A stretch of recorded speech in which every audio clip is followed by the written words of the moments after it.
Hello there, you is listening to the Nerdy KP podcast, and I is your host, KP Seema. Okay, so in this episode,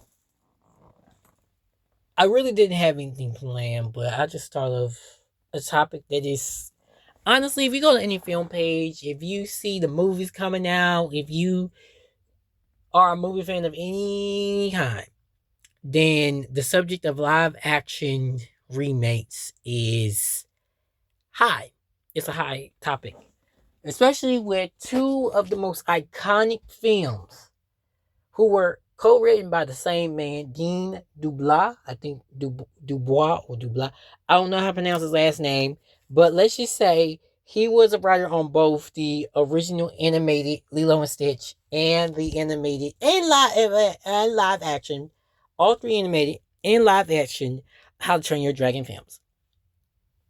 And two of those films. Now he had no involvement with the live action Lilo and Stitch, but the fact that two of the movies, the animated movies that he wrote, one for Disney, one for DreamWorks, came out 2.5 weeks apart from each other. Lilo and Stitch went in theaters 2.5 weeks before um the live action How to Train Your Dragon did.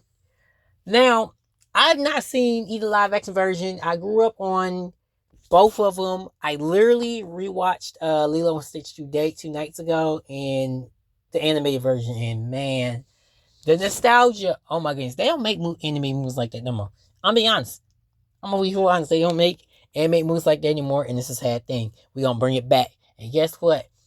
We gonna bring it back. You wanna know how we bring it back? Because guess what? If there is something that is not seen anymore, you have to write it, and you're gonna write it.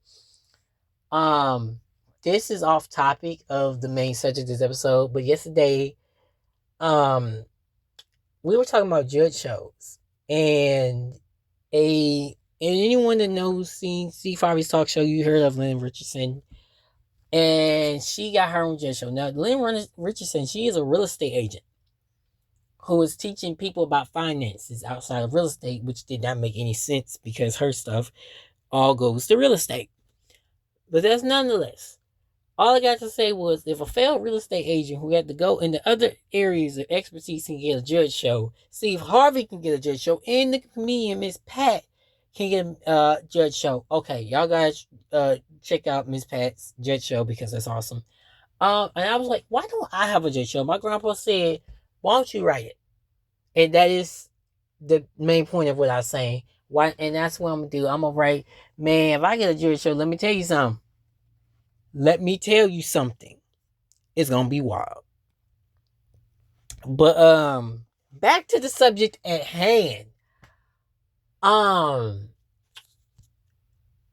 I have my thing about the live action remakes is that it has to be done right. One, it has to be written by a fan. It has to be a fan of whatever franchise. If you're doing a live action Transformers, you have to be a fan of the cartoons and the toys, which we can tell a certain director was not really a fan and changed the story entirely. Not saying that, because trust and believe, the 2007 Transformers movie was my favorite as a child. 6-year-old me watched that joint over and over and over and over and over and over again when it hit, man. And now every time I watch it, see it on I gotta put it on every time I see it on TV. Sometimes I pull it up myself. And that score, what Steve Jacoby, ain't that the name? I'm getting a lot of these people's name wrong, but that score. Okay, I'm messing it up, but if you hear that score, I was like, let me tell you something. That stuff, oh man, let me tell you something. That score right there was legendary. Y'all don't understand, man. To be, man, I just put that score on just for the heck of it. But when it comes to live action remakes, you gotta be on top of it, bro. Cause that messes up the rating. Cause I'm be honest, the live action Lion King, I watched it one time only. Firstly, the animation of the fur was horrible. It was horrible. Like it looked like dried stuffed animal fur. That's what it looked like, if I'm being honest. Um and it was some other things I didn't like about it, but the live act, man, the animation of all the animals looked so horrible. It was disappointing after seeing the Jungle Books was amazing. There were subtle differences from the original animated way back when, but man, the bare necessities, that simple bare necessities. Come on, man. I want, man. I between the original and the live action remake. Let me tell you something. I love the Disney versions so much. Now going back to the live action Lion King, I saw Mufasa. Aaron Pierre, that's Mufasa. Aaron Pierre, that's Mufasa. Man, I loved it. I love Mufasa. Let me take Let me take. Woo! I love Mufasa. I loved it so much, man. The entire time me and my mom watched the movie, Air, Pierre, that's Mufasa. Like that's all we could do. Cause Air, Pierre, that's Mufasa. Then, firstly, let's talk about. It's been a minute since that movie came out. Let me just say this. It's been what, half a year? I think yesterday. Well, not yet. Uh, Before I recorded, I think it was a few days before I recorded. I think that made like a whole year. Not. I mean, half a year before since it came out, but man, I love the tribute to James Earl Jones. May he rest in peace. Man, I loved it. The bro, they had me tearing before the movie started. Man, they had me tearing up. And and we can't forget the fact that Dr. Fassier and Princess Tiana was Mufasa's mom and dad. And if y'all didn't catch that, bro, Princess Tiana and Dr. Fassier, the Shaman Man, was Mufasa's mom and daddy. Let me tell you something. That is, it's crazy how they put them as Mufasa's parents. But man, that movie had, man, it was so beautifully done. The songs were amazing because I have a brother, but I was one of the brothers, and I got one. I got two. I got Mickey, and I got my biological brother. If he asked, but I said my biological brother first. Okay. Um, but yeah. What's another one? Not a remake. This wasn't a remake. This was an origin story. Um, well, Maleficent, which was both an origin story and a remake of with Sleeping Beauty. Oh my goodness, Maleficent with Angelina Jolie was amazing, bro. When I tell you they took that story and made it so beautifully done, the animation was amazing. The story, it really made you feel. It gave us a backstory of why she was so evil. And let me tell you something. I thought it was. You know what? I'm gonna take. Man, I thought it was worth it. I really thought it was really. I was like, man, you ever see something about the villain and you excited with the villain like Maleficent? And I gotta say, this is an honorable mention. Now this ain't an honorable mention. This should be at the top of the list. Let me take Cruella. Cruella, y'all. Now if you ain't seen Cruella with Emma Stone and Emma Thompson, we got two of the Emmas, y'all. Cause we got Emma Stone, Emma Thompson, OG Emma. Then we got Emma Watson, Hermione, and there's one more Emma. I forget her name. Cause WB mixed up them two. How did you mix up that Emma for Emma Watson? I don't understand. Especially because y'all knew her when she was a little girl. That was crazy. They put it in the documentary, but that's not even the fact. Um, but yeah, like we had Emma, and I was like, Mama, look, her name Emma, her name Emma. That's crazy. And then, man, and that was supposed to be based off well, not based off of, but inspired by The Devil Wears Prada with what is it, Anne Hathaway and Meryl Streep. I never watched the movie. I heard the movie. I heard the movie's good. A lot of people say it's good. And did you know that it's based off of a book series? Woo! Okay, so y'all already know. I gotta read the books first. And it's not just one book, it's a whole series of books. Let me tell you something. Um, yes, yes, yes. When I tell y'all, Cruella is amazing. The storytelling, the camera work, everything, man. If you ain't seen, I ain't gonna give no spoilers. I am not going to get not now one spoiler because it is so beautiful. That movie stayed in theaters for like, I don't even know. It had to be like between 4 and 6 months, which is the longest a movie has stayed in theaters in years. Like back in 2021? Yeah, 2021. That movie was the movie to stay in theaters the absolute longest. People kept request. People had to. I'm telling you, people had to be requesting to keep that movie in theaters because man, it was on Disney Plus. That was back when Disney Plus had Disney Premiere. Nobody really used it, so they got rid of it, which I'm kind of glad. My mom, but it was a smart investment because it's like taking your whole family to go see a movie. But yeah, like those two. I never watched the second Maleficent film. I didn't. Um, the live action, like, oh my goodness, a whole new world.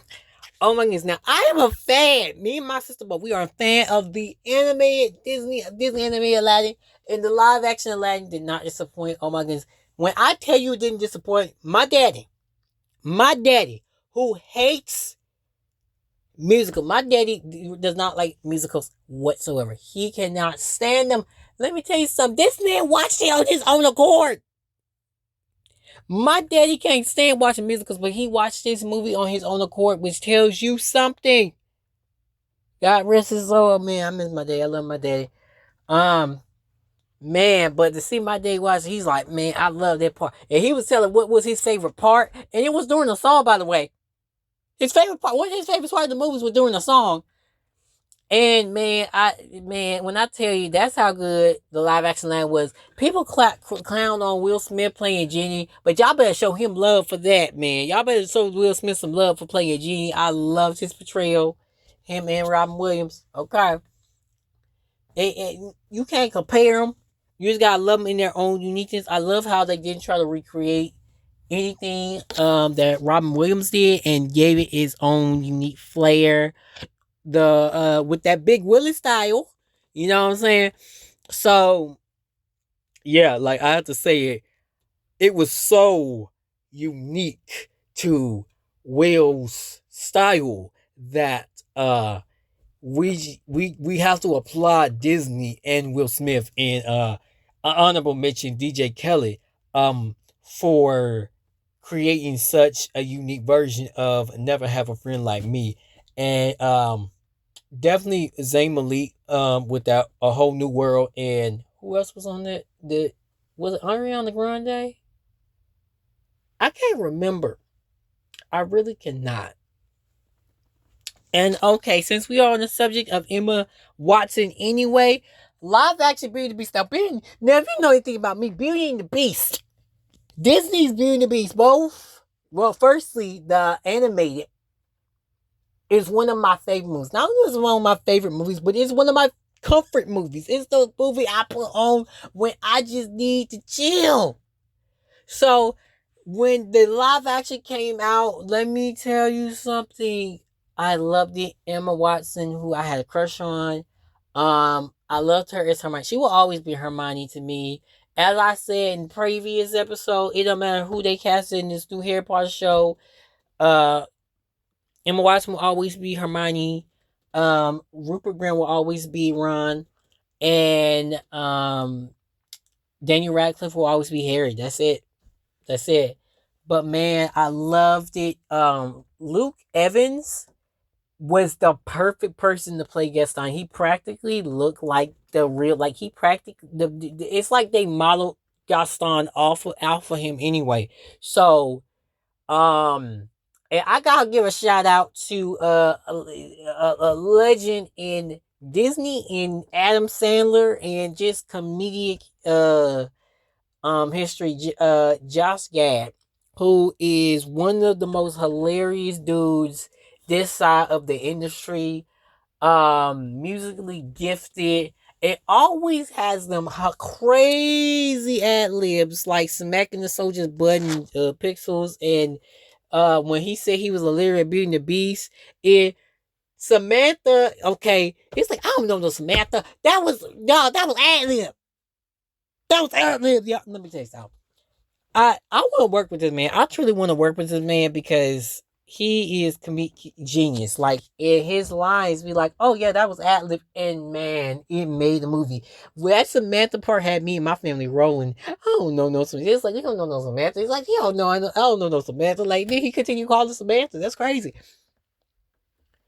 Um, yeah, and back circling back to the beginning of the episode, this Lilo and Stitch and How to Train Your Dragon. Now, Lilo and Stitch has not been it's been getting a lot of okay, Disney, what y'all doing now? A lot of people saying that the performance of the actors wasn't as, it wasn't on par with what we saw with the animated movie, which, man, I love the sister vibe in the original animated, man. It is beautiful. And for me, it looked like they modernized a little bit too much. I was hoping that it was set in the same time because in the animated movie, there was no select year. They didn't say what year it was set in. But I wish it was set in whatever time period that was because I never want to see something, not every remake needs to be put in new time. Just keep it in the time it was in. Just add this new flair, especially when it's live action. Just keep it in the same time period. Just give it that live action flair with that original animated feel. And Stitch looked like Stitch. There was rumors for years saying, "Oh, this is what Stitch looked like." That was all a lie. Stitch looked like Anime Six with live action. But man, How to Train Your Dragon, live action. Some people were hating on it, just be hating on it, but literally everybody else was like, "Man, I loved it. It was just like the animated version. It looked like it." Jared Butler, it will always be Jared Butler. We ain't gonna act like Jared Butler ain't play the same character in both the anime and live action with no, like, bro. Y'all ain't gonna act like. And honestly, they chose someone, a young man who looked just like the animated Hiccup. And people getting slapped because Astrid is, a mixed black girl. Well, just let you know, even though Astrid had blonde hair and pale skin, she was voiced by a Latina, America Ferrera. Please, I don't think enough people know that or shout that out. Is the fact that a Latina, played a white girl, and y'all over here complaining because she don't got blonde hair, but neither did the person that voiced her. Yeah. So okay, I'm being a little petty, but seriously, she's voiced by a Latina. Just like in Planet 51 when The Rock voiced the whole white man. And I was like, why is the character white? But that's beside the point. We can talk about that stuff later. Um, we might. But yeah, man, like when I tell you, I can't wait. When I watched the trailer, when I saw the featurette trailer, when I saw the official trailer, when I saw that final trailer, I'm like, let me tell you something. This looks like my childhood come true because this looks just like how the Train Your Dragon live anime. And there was a moment watching it, I'm like, yo, man, I can see all those iconic scenes. And man, can I just tell y'all how on April 2nd, Universal DreamWorks page posted, I kid you not, that that How to Train Your Dragon live action film 2 will be coming out. I think they said 2027. Bro, the movie didn't come out till like a week and a half ago. Bro, it didn't come out to I forget when the movie came out because my brother was talking about the reception of it, and he was like, I was like, yo, it already came out. But realize that 2 months before the movie even hit theaters, they already announced that the second one will be hitting when the second one's gonna be hitting theaters.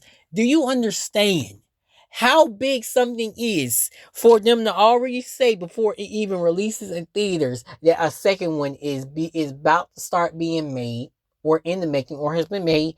I don't at this point I don't know what side production is. I have to research to make sure because it was posted April 2nd, so I had to make sure it wasn't an April Fool's joke, and it wasn't. It's real. Check the IMDb. I'm so excited for both of them. Oh my goodness. I know. I wish I wasn't one of those poor people that couldn't get to the movies all the time. Cause man, I would have seen me and my brother, we really wanted to see How to Train Your Dragon in IMAX. Y'all do not understand. This movie was filmed in IMAX, made specifically for IMAX. So that means when you see that mentioned 3D, woo! Let me tell you something. That 3D is gonna be amazing. Um, but life be lifing.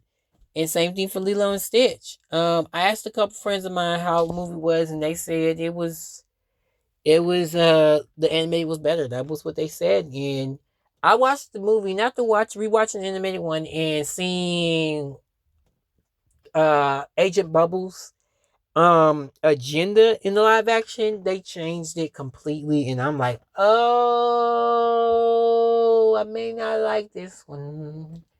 Well, I may like it but not love it. Now, when we talk about the worst live action adaptation, I would have to say Dumbo. I never watched it. My mama watched it for me. She said we did not see Dumbo. It was Tim Burton making Dumbo was horrible. Burton making Alice in Wonderland was genius. Because for Tim Burton is good when things die. Like he's the person you call when you make a story about something dead. Okay? A dead woman wanting a relationship with a living man, or um off with their head. Like Alice in Wonderland, it was all about, Raccoon was all about cutting people's heads off. So he had so much fun. Alice had to jump over dead people's heads. If y'all remember that scene, so gross. My sister took me to see that in theaters when I was little. Oh my goodness, man. Bro, that nostalgic moment just came to me. But yes, man, it is um this is like miniature reviews of like on the live action films I've seen. Especially like Disney. But yeah. I think that's about it. I think that's about it. Oh, wait a minute. Before I go, I gotta say this. So, I have a lot of ideas for live action shows and, well, not shows, but films of my favorite shows and books and stuff like that, right? And a lot of times my little brother be like, nah, bro, no, okay, stop trying. Um, to make everything live action. But a few months ago, me and my brother pulled up an old school PBS show. And we were watching, and literally as the opening scene of the first episode starts playing, both of us look at each other. We said, this would be perfect for a live action movie. And we are writing the script, bro. We are writing the script. Let me tell you something. I'm not going to say what it is. Y'all just have to think about it. Because I'm writing a ton of, like, um, PBS set shows as live action films. So y'all stay tuned, man. We gotta get the scripts, and script writing ain't the easiest thing for them to do, but man, I need to see that on screen. I need to see that on the big screen. I need to see that in 3D. I need to witness it in a form that is just beautiful and will just hit kids. And let me tell you something. I just want to point this out, and this is what I said earlier. I didn't finish the list, but you have to be a fan of something, and I'm a fan of all the stuff I want to create. I want to keep it as authentic as it was originally. So you gotta be a fan. You want to keep it authentic to the canon and to how it is. So a film gets good reception when you keep it what it is and not trying to change it or adultify it and all this. As a majority, don't adultify it. Stop trying to add adult stuff to stuff that is based off kid stuff. Please. I get sick and tired of it. I'm done with all the overly sexually jokes and all the disgusting stuff and perverted things y'all adding this stuff. It gets on my nerves. It's unneeded and it needs to stop. What else? What else? You have to, if possible, include the original cast. Get their involvement. I love when franchises do that. When you get the original cast involved, I was like, oh. And four, please, if you don't do it, make sure it's something that isn't gonna just ruin the franchise as a whole. So when people think of the franchise, that disgust that you made isn't the first thing they think of. And you ain't gotta worry about that with me because I'm a fan. I will go through watch every episode of a show. So okay, let me take from this episode. And I want to take from episodes of a show and be like, okay, I want for the nostalgia people, the real fans, this is for y'all. And for the episodes that we don't include in the film, guess what? It be like hints to these things. You're like, oh, you a OG, you a real one for that one. You know, you a real fan. And at the end of the day, when me and my brother we write stuff because one, we're fans, and two, we're still big kids at heart. You have to be a big kid at heart.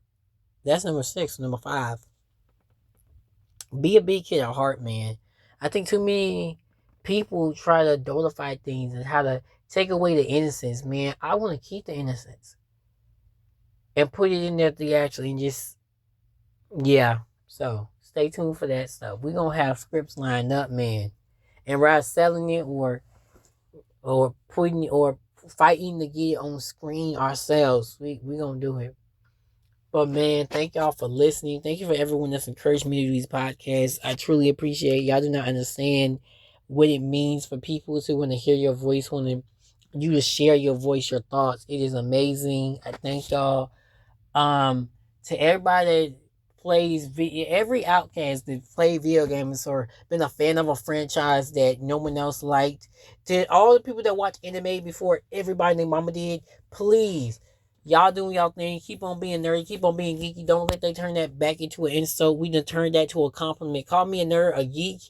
That's not an insult to me. That's the best compliment you can ever. That's why I call myself the nerdy KP, because I'm a nerd. I understand I'm a nerd, and I'm proud to be a nerd. I love Star Wars. I love Harry Potter. I love Lord of the Rings. I love um anything, everything Disney, DreamWorks, Marvel. I'm learning. I'm becoming a DC fan. One of my oh my goodness, I saw a dude. He saw me with my Marvel shirt. He like, oh, I'm a DC fan. You Marvel, Mr. Marvel. I'm calling Mr. Marvel, but I'm getting the DC too. I'm getting the DC too, and but thinking about DC, I don't know where to start. I don't know where to start with the OG stuff or like the new stuff because everything's so different. Like Marvel is subtle differences. DC, I'm like, whoa, this is totally different, bro. But man, just keep on being yourselves, man. Don't ever make nobody make you feel weird for being a nerd. You know, and because I tried that once, it didn't work.